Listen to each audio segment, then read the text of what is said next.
Let's return to This Week in America. Here's your host, Rick Bratton.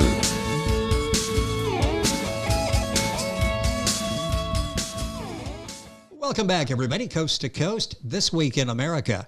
The genesis of the book, it's been a pretty good ride, came from author Bob Harshbarger's three daughters.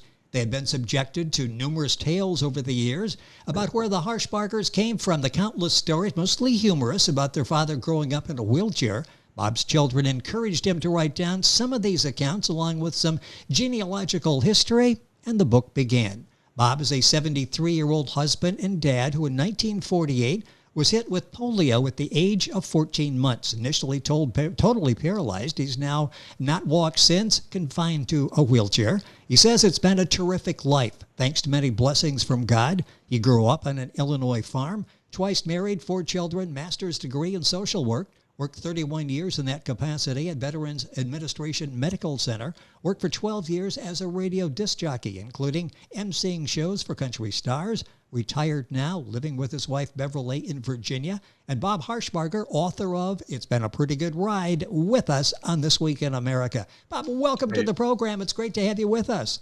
How you doing, Rick? It's great to be here. I am doing fine and looking forward to this, and it has been a pretty good ride. And let's talk about the beginning of this. I mentioned polio at 14 months. Talk about starting your life with polio and how you overcame that, and so many obstacles in your life, and what a career you've had with social work as well as in radio. What was life like as a child dealing with polio?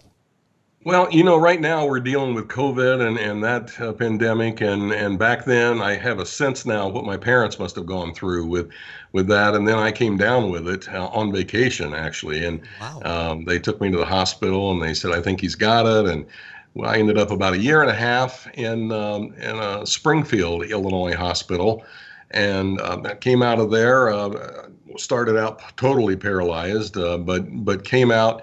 Well, use of my right arm, left leg, and God's been good. We moved on from there. I've been a believer my whole life, and you are where you are today based on the choices you made. And I instantly decided I probably wasn't going to be a construction worker, or not that I wouldn't have wanted to be a construction worker or in the blue collar field, but the wheelchair and such was not going to allow that.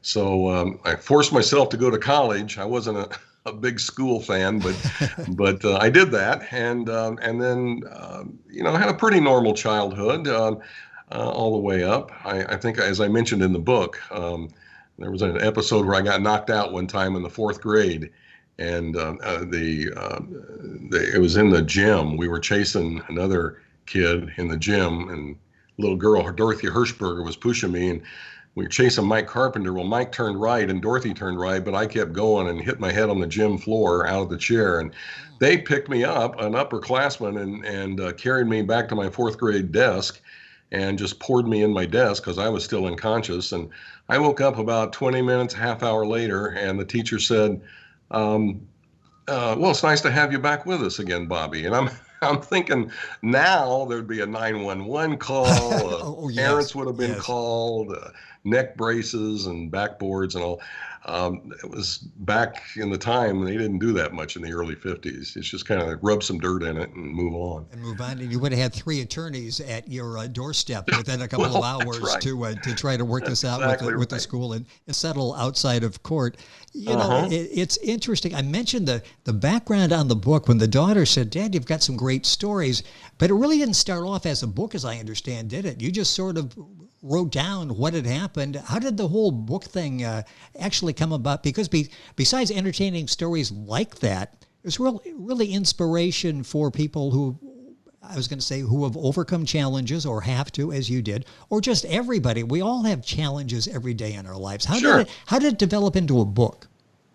Well, I would come home and, I don't know, sit around the dinner table with the family, with the kids, and I'd explain what happened today. That was kind of funny, maybe once or twice a week, and then some radio kind of humor and different things like that. It's for example, in radio, I emceed a show for Waylon Jennings, first show I emceed, and 750 people in the high school auditorium. And I come out and I start, I got a great show. We're going to bring the star out here in a couple of minutes, and then go into a few of my jokes. And boy, nobody's laughing. And I'm dying here. And so I go backstage, and Waylon Jennings comes out. And then the next 2 or 3 months later, I emceed a show for Dolly Parton, and it occurred to me I got to have something different, and it's the wheelchair. It's got people shocked to see this voice they've been listening to for 6 hours a day, 6 days a week. That's in a wheelchair. And of course, you're not supposed to laugh at somebody in a wheelchair. So I came out with a few wheelchair jokes that I needed to develop. Those aren't easy to find, by the way. I was going to say, where did you find those?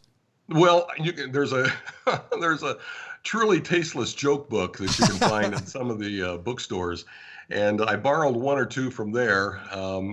I'll let the reader decide if they're appropriate or funny or not. But I told a couple of those jokes, and the audience laughed. And then I went into my regular jokes that I had before, many of them, and they laughed all the way through it. And finally introduced the star, Dolly Parton, and that was the key. So from that point on, anytime I did a show, I'd bring out some wheelchair jokes to kick it off with. You know, that's interesting. Sort of, take my wheelchair, please. I don't know whether Henny Youngman has any material there with that, but I guess once they see you're okay with who you are and can laugh about it and have a sense of humor, then they're okay laughing at you. It's interesting how you sort of gave them that permission to, okay, this guy is funny. I don't feel guilty in laughing at him anymore. Our guest on the program is Bob Harshbarger. It's been a pretty good ride. The name of the book.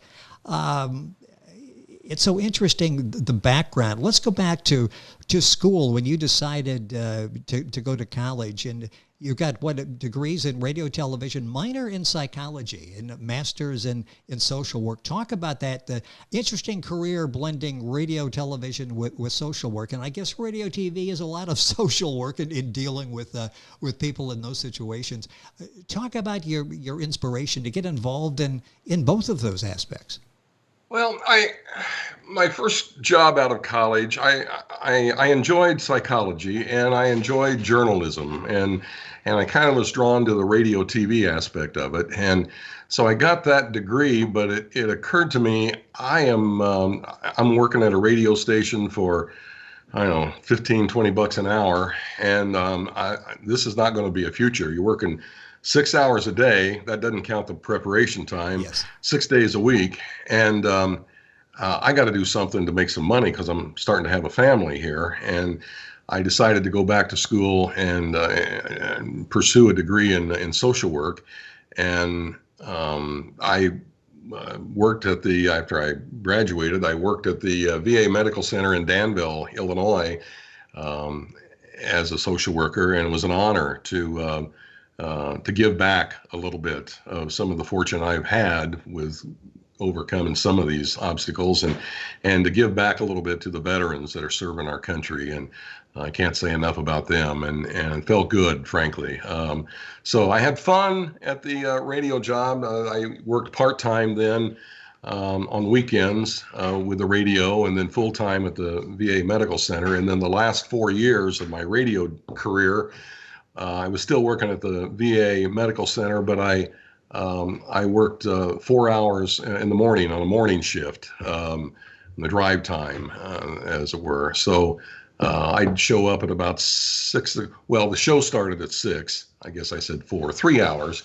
The show started at 6. I needed to be there because I'm obsessive compulsive. I would get there about 5:15, 5:20 and get the show ready. Yes. And I was there with a partner who always came in about 2 minutes into the theme song that kicked off the show. So, yes. so I would work from 6 until 9, and then head out to the VA and work from 9 to 5, and then head home. It was long days, but rewarding days. I mean, I enjoyed and had fun at radio, and I certainly enjoyed the VA job with being able help the veterans and work through some of their issues. Let's talk about some of the fun jobs that you have that you talk about in your book. It's been a pretty good ride by Bob Harshbarger. That's Harshbarger. You'll find the book at Amazon, authorreputationpress.com, and you can link on by going to our website, thisweekinamerica.us. The other side of radio, you get to do a lot of, you mentioned the celebrities you worked with. You also got to do an ostrich race, and in the video of the program that's up on YouTube and on our website, you've actually got the trophy you won from the ostrich race. So it's not all about meeting Dolly Parton, is it, in radio? No, it wasn't. The trophy is over my right shoulder here. My first radio job, the program director's on in the morning, and I'm bringing some. Back then it was records. I'm bringing some records in and some material and some funny stuff for the show. It started at noon, and as I bring the material in, I hear Jim Norris, he was the program director, say he was on the phone and said, "Oh, sure, Benson will be happy to do that." Well, my name was Bob Benson on the radio, Mother Benson's boy, and so. I came in and I heard him say, "Oh, Benson will be willing to do that. Sure. He'll be there Saturday." And I hung up and I said, "What am I doing Saturday?" And he says, "Oh, you need to be at the Georgetown Fair and you're participating in an ostrich race with the other disc jockeys." And I said, "Excuse me?" And I looked down at the wheelchair and said, "Have you noticed?" And he said, "Yeah, you'll be fine," he says. So all right, so try anything once, I guess. I was at the Georgetown Fair at the assigned time, and they had a cart behind the ostrich, and they said, "Okay, Bob, here's what you do. You transfer it into the cart." My other disc jockeys that were in there, one of them had to clean out his cart, if you know what I mean. I know, yes, yes. Before he got in it, but okay, and the guy that organized the thing says, "All right, you need to be very careful now and hold on tight because when I shoot this gun up in the air, these ostriches go from 0 to 60 in about 3 seconds." Wow. So you hang on. And oh, by the way, here's a broom, and he gives me this broom in my right hand, and I'm holding on my left hand, and he says, "When you get to the corner, you need to hold this broom and shake it in front of the ostrich's right eye because that scares him. They operate on fear. So that scares him, and he'll turn left then to get away from it." So, wow, what could go wrong here? Yes, yes. He shoots the gun off, and I still know him to this day, the other disc jockey. Was in Montana now, I think. We had dinner about a year ago at Steak and Shake. But I remember running alongside him, holding on to dear life. As soon as he shot the gun and the ostrich took off, I jettisoned the broom, and we went down to the first turn. I'm praying that the ostrich knows what to do, and because he's done this before, obviously. And my ostrich cut off Rich's ostrich on the inside, and all I heard from him was, "Oh!" So my ostrich won that race, and I was told I had to come back that night to do the final heat, and so I returned that night, same routine, and I don't know how I won. At the end of the finish line, they had the whole crew jumping up and down, screaming and waving their hands to stop the ostrich. Again, they operate out of fear. So had they not been there, I'd still be running around the Georgetown Fair in an ostrich someplace. Yeah. I'm assuming that you sort of had something similar with the ostrich operating out of fear. I mean, when they give you those directions and you're told to spook the ostrich and hang on to these straps. I mean, sometimes you get in situations where you're thinking, what do they volunteer me for here? Well, that's exactly right. I had a nice little story to tell Jim Norris after I got I got back. A colorful story, the next day. And I also, of course, everybody now is. I also think about what's the culpability or legal issues that could be involved with that if something goes wrong. It's like, but thankfully nothing went wrong. It was all fun, and I got my trophy. They gave it to me while I was in my wheelchair, so I got to wave at the Georgetown Fair. And That's from my wheelchair just holding the trophy. one of the amazing stories in Bob's book, Bob Harshbarger. The book it's been a pretty good ride, rapidly running out of time, but I want to focus on the other part, working as a social worker. Talk about some of your responsibilities there, because you touch people in a different way. And on the radio, you're entertaining them. Ostrich races, you're entertaining them.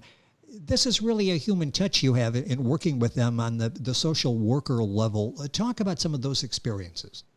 Oh, good experiences, almost all of them. My only bad news about that job was that it was so busy that I'd have somebody in my office, and I couldn't get to everybody at once. And I'd have somebody in my office, I'd have somebody waiting, I'd have a veteran calling in with a problem, and it was overwhelming in some degrees with that. But I was a social worker that worked my last 15 years in the job. Started out 5 years in the medical unit in the hospital, 5 years in extended care, 5 years in psychiatry, and then the last 15 years was in admissions and outpatient clinics, all the clinics and outpatients. So I was pretty busy there. Some guys were homeless, some guys needed money, trying to help veterans get their compensation that they were due from the VA. Various problems. I was also the visual impairment coordinator, and that was a pretty time-consuming job. I was a spinal cord injury coordinator, and that worked out really well, because every summer they would send me to Las Vegas for a seminar of some sort on how to deal with the various aspects of Yes.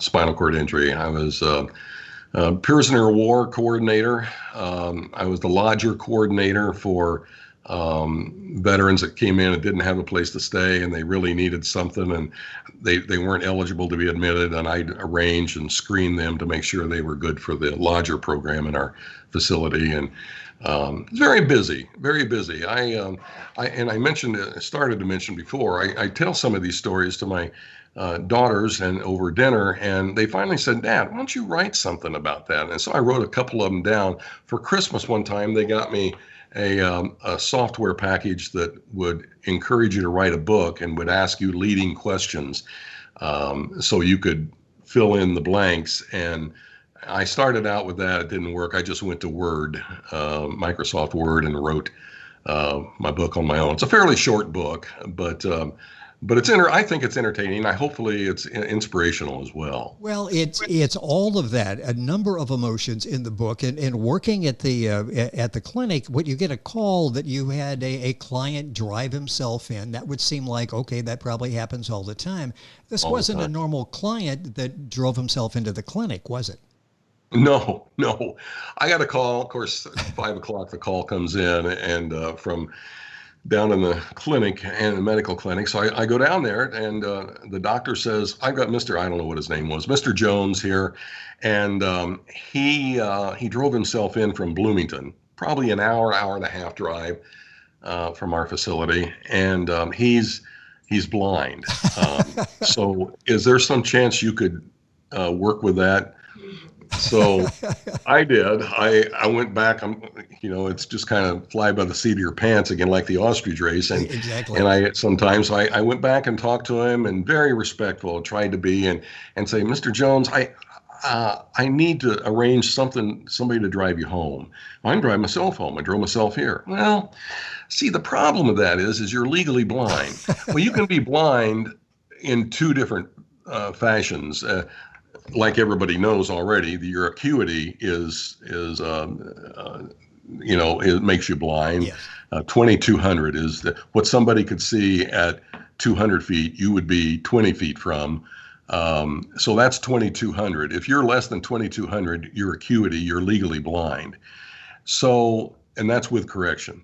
So the other way to be legally blind, and he had 20, I don't know, his acuity was fine for the most part. But the other problem was, and way you can be legally blind is by virtue of visual field. If you look straight out and you go 10 degrees one way and 10 degrees the other, that's a 20-degree visual field. If you're less than if you're 20 degrees visual field or less, you're legally blind also by virtue of the field, side vision, yes. basically. And I explained to him that you're driving in here and a little kid runs out on the street and you've only got limited visual field vision, you'd run over him before you even saw him. So that would make you feel terrible. I know it would. And that would put the VA in a legal bind because we'd be sued because we let a blind veteran drive himself home. So it went on for a while. That was about an hour discussion to convince him that I could put him up as a lodger, call some family, have them drive over and pick him up the next day. So, there were some interesting occurrences in there. Well, and there are in the book, Bob has lived life to its fullest. It's been a pretty good ride, is sort of an understatement, what you've been able to do. Being in a wheelchair your life, you've lived life more aggressively, with more enjoyable circumstances probably than many others. And the book is, well, you'll find the entertaining stories, and then you'll get inspiration in your own life. As I said, we all have challenges. The book it's been a pretty good ride by Bob Harshbarger. The book's available at authorreputationpress.com, Amazon, the usual places. Go to our website, thisweekinamerica.us. You can link on directly and get information on Bob's book. Bob, it's been a pleasure. Wish we had more time. Great stories in the book. Thank your daughters for having you do this and share your stories, your world with other people, because it is entertaining, it's inspirational, it's motivational. Thank you for being with us on the program. It's been fun. Thank you for having me, Rick. I really appreciate this. It was great having you. The book is It's Been a Pretty Good Ride. Bob Harshbarger, Harshbarger, all that on our website, thisweekinamerica.us. And we're back on today's program right after these messages. This Week in America is online. You can visit our website, thisweekinamerica.us. Scott Pinkerton, associate producer of This Week in America. Jay Anderson, segment producer. Ben Watson, webmaster. Otto Bechet, director of engineering and TV production. This Week in America produced and is a trademark of Blue Funk Broadcasting, LLC. For information on all of our guests and to listen to this week's show, our website again at thisweekinamerica.us. And I'm Sean Bratton, executive producer of This Week in America.